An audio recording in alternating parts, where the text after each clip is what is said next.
लेकिन अब मेरा कोई बच्चा जो अहल है, जो मेहनत करने वाला है, मेहनती है और मेरिट पे है, अब वो सिर्फ इसलिए तालीम से, आला यूनिवर्सिटी से, आला कॉलेज से महरूम नहीं रहेगा क्योंकि उसके पास वसाइल की कमी है।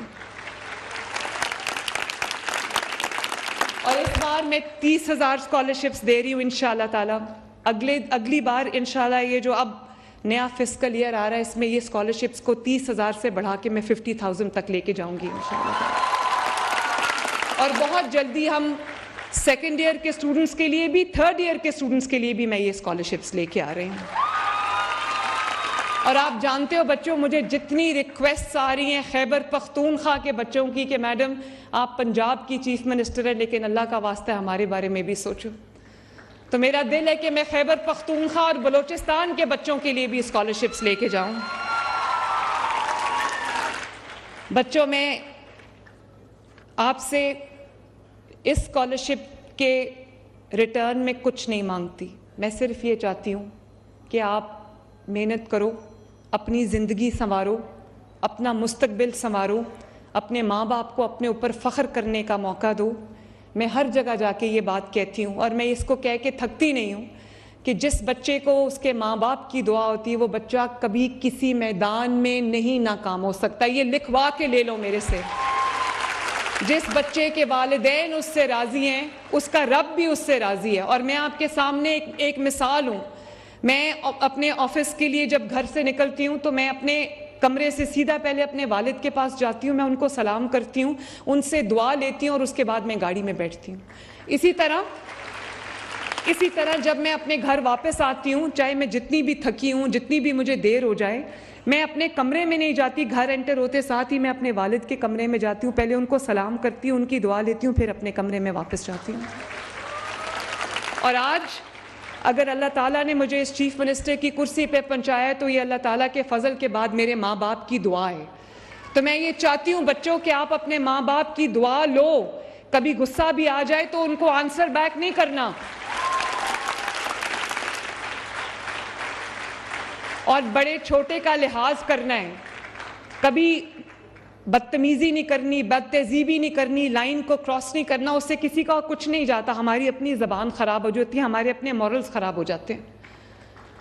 तो मैं कभी ये नहीं कहूँगी, चाहे वो मेरा बदतरीन मुखालिफ ही क्यों ना हो, कि आप किसी को गाली निकालो, किसी को बुरे बुरे इल्काबात से नवाजो। मैं कभी ये नहीं चाहूँगी, क्योंकि मैं आपकी माँ हूँ, मैं आपका भला चाहती हूँ, मैं आपको गलत काम की तरगीब नहीं दे सकती। इसी तरह बच्चों, जहाँ पर पाकिस्तान को और मसाइल का सामना है, पाकिस्तान को एक और बड़े मसला जो टेक्नोलॉजी का रेवोल्यूशन आया है, उसने जहां हमारे लिए सोशल मीडिया ने, डिजिटल मीडिया ने हमारे लिए चीज़ों को बहुत आसान कर दिया है, दुनिया को ग्लोबल विलेज बना दिया है, वहीं पर उस पाकिस्तान के अंदर खसूसन झूठ का एक सैलाब भी आया है। जब आपके पास अपना कोई काम करने के लिए ना हो, कोई कारकर्दगी दिखाने के लिए ना हो, आपने 4 साल में एक पत्थर उठा के इधर से उधर ना रखा हो, तो आप 4 साल का इख्तिताम कैसे करते हैं?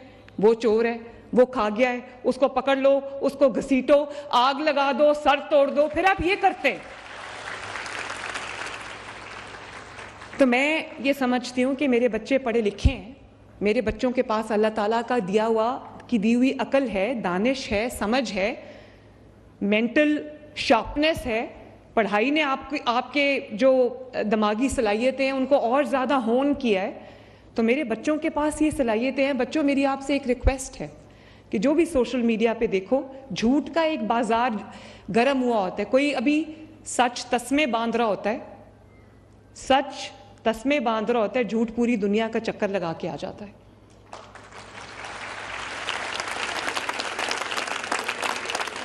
तो मैं ये समझती हूँ, थैंक यू।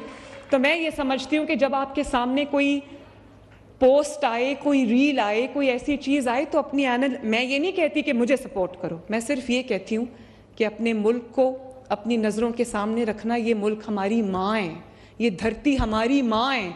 इस धरती से वफादारी हो सकती है, गद्दारी नहीं हो सकती।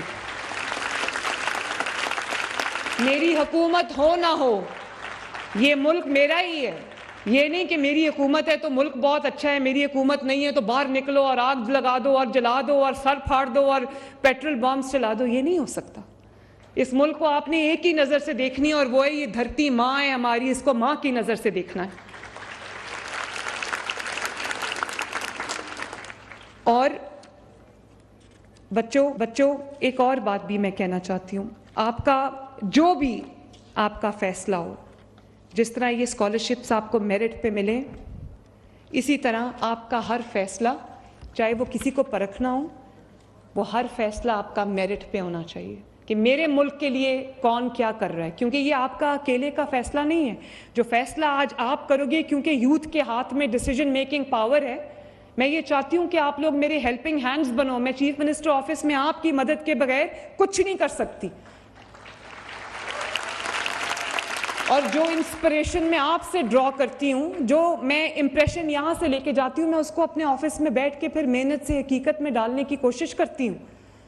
तो मैं ये समझती हूँ कि आप में से कोई बच्चा भी गाली गलोच, पगड़ियाँ उछालना, झूठ बोलना, झूठ का यकीन करना, कोई बच्चा अपने मुल्क के खिलाफ कदम उठाना तो दूर की बात है, मेरा कोई बच्चा भी इस बारे में कभी सोचेगा भी नहीं। हमारी मुल्क हमारी रेड लाइन है, पाकिस्तान हमारी रेड लाइन है। और शुहदा हो, पुलिस हो, रेंजर्स हो, कोई भी हो, वो सब हमारी फोर्सेस हैं। आपको कभी मुश्किल आती है तो आप पुलिस को आवाज़ देते हो, पुलिस आपकी मदद के लिए आती है, वो जैसी भी है, उसमें कमियां हैं, कोताहियां हैं, लेकिन वो आप ही की फोर्स है, आपकी मदद के लिए आती है।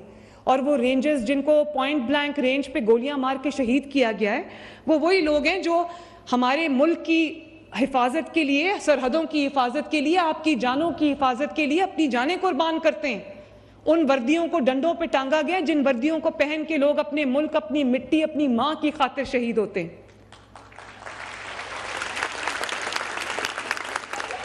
और आज भी थैंक यू, और आज भी प्रोपेगेंडा कौन कर रहा है कि ये सारा स्टेज शो है? ये प्रोपेगेंडा वो कर रहे हैं जिन्होंने बच्चों के हाथ में कभी स्कॉलरशिप्स नहीं दिए, पेट्रोल बॉम्ब थमाने के जो आदी हैं, वो आज भी ये प्रोपेगेंडा कर रहे हैं। प्रोपेगेंडा वो कर रहे हैं जो पुलिस और रेंजर्स के सर फाड़ने के आदी हैं। और मैंने खुद, मेरा उस दिन शर्म से सर झुक गया जब मैं ये खैबर पख्तूनख्वा के हुकूमत की जानिब से पंजाब के ऊपर हमला हुआ था। बच्चों, मैं आपको कभी नहीं कहूँगी हमारा ताल्लुक पंजाब से, लेकिन पंजाब से पंजाबी होने से पहले हम पाकिस्तानी हैं।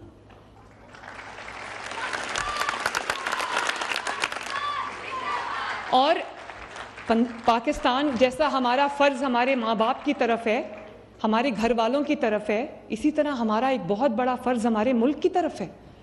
हम सब के कंधों पे वो फ़र्ज़ है, वो रिस्पॉन्सिबिलिटी है जो हम सब ने उसको मिल के अदा करना है।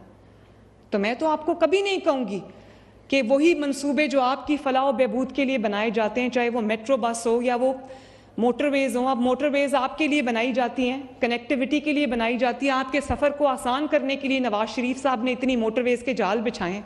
हम मोटरवेज़ के जाल बिछाते हैं, वो मोटरवेज़ को ब्लॉक करके कहते हैं आ जाओ तोड़ दो आके सब। अब ये जो मेट्रो बस है, हमेशा इसके जो स्टेशन हैं उसको आग लगती है, इसको तोड़ते हैं आके। तो वो मेट्रो बस में मैं तो नहीं बैठती। उस मेट्रो बस में जो नहीं अफोर्ड कर सकता अच्छी सवारी, वो बाइज्जत सवारी में बैठ के अपने काम पे जाता है, अपने काम से वापस आता है। और मैं ज़रूर ये बात कहूँगी कि आप ये देखो कि जो बच्चे इनके वरगलाने में आ गए पहले, मुझे तकलीफ़ है, आज वो कहाँ पड़े हैं?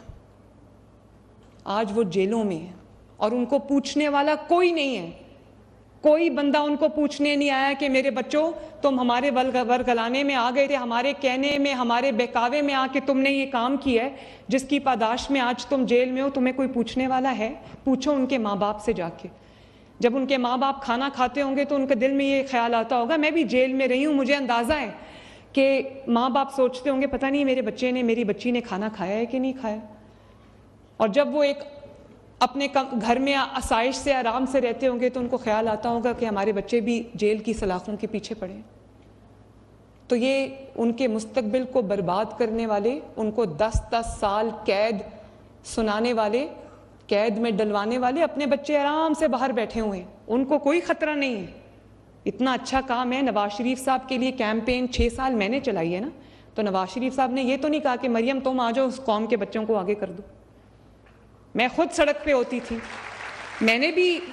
मैंने भी रेजिस्टेंस की पूरी कैंपेन चलाई है, मैंने भी एक पॉलिटिकल सियासी कैंपेन चलाई है, विक्टिमाइजेशन का सामना किया है।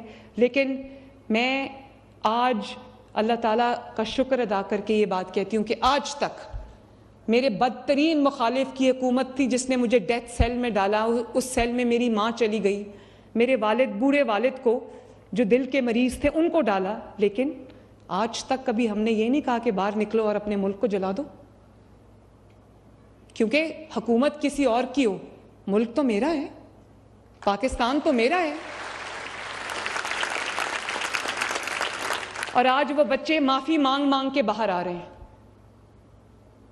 अगर इतना ही अच्छा काम किया था तो माफी क्यों मंगवानी पड़ी? और माफी बच्चों को सिखाया किसी और ने, भुगतना बच्चों को पड़ा। कभी किसी के बहकावे में मत आना। एक तरफ हम हैं, चाहते हैं बच्चे पढ़ें लिखें, अपना कारोबार करें, अच्छी नौकरियां उनको मिलें, अपना मुस्तकबिल संवारें, अपने घर वालों का मुस्तकबिल संवारें, और दूसरी तरफ जेल भेजने की पूरी तैयारी है बच्चों को कि हमारा सियासी काम हो जाए। कोई बच्चा जेल जाता है तो जाता है, उसकी ज़िंदगी बर्बाद हो तो हो, उसकी ज़िंदगी तबाह हो जाए तो हो जाए। जो अपने बच्चों को दूर रखता है और कौम के बच्चों को खतरे में डालता है, वो आपका हमदर्द बिल्कुल नहीं है।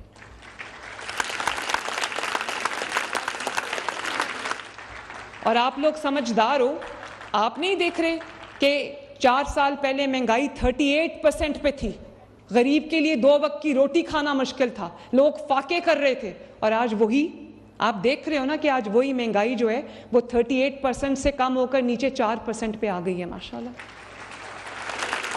वही रोटी जो 25-30 रुपए की हो गई थी, वो रोटी आज पंजाब के अंदर अल्लाह के फजलो करम से 12 रुपए की मिल रही है। मैं रोज रोटी की प्राइस चेक करके सोती हूँ, क्योंकि गरीब आदमी सिर्फ रोटी खाता है, उसके बच्चे रोटी खाते हैं। रोटी अगर सस्ती होगी तो उसका पेट भरा रहेगा, उसके बच्चों का पेट भरा रहेगा। Thank you, thank you. और बच्चों, एक तरफ 20-20 घंटे की लोड शेडिंग है, और दूसरी तरफ कोई था ना जो 14,000 मेगावाट बिजली बना के जीरो लोड शेडिंग करके चला गया था मुल्क में, था या नहीं था? और एक तरफ दहशतगर्दी है, कहा जाता है कि वो दहशतगर्द हमारे भाई हैं, उनके लिए दरवाजा खोल दो, और आज दरवाजे खोले हैं तो देखो खैबर पख्तूनख्वा का क्या हाल है, गली गली में धमाके हो रहे हैं और शहीद हो रहे हैं लोग। और एक तरफ दहशतगर्दी है, दूसरी तरफ अमन है, तरक्की है। और मुझे पता है कि मेरे बच्चे अमन का रास्ता चुनेंगे, तरक्की का रास्ता चुनेंगे, अपनी तरक्की का रास्ता चुनेंगे। और एक तरफ ये भी स्पेशली मेरे बेटों के लिए जो यहाँ पे बैठे हैं, मुझे पता है वो मेरी बात बहुत गौर से सुन रहे हैं, कि एक तरफ मदीना मुनव्वरा में जब ये गए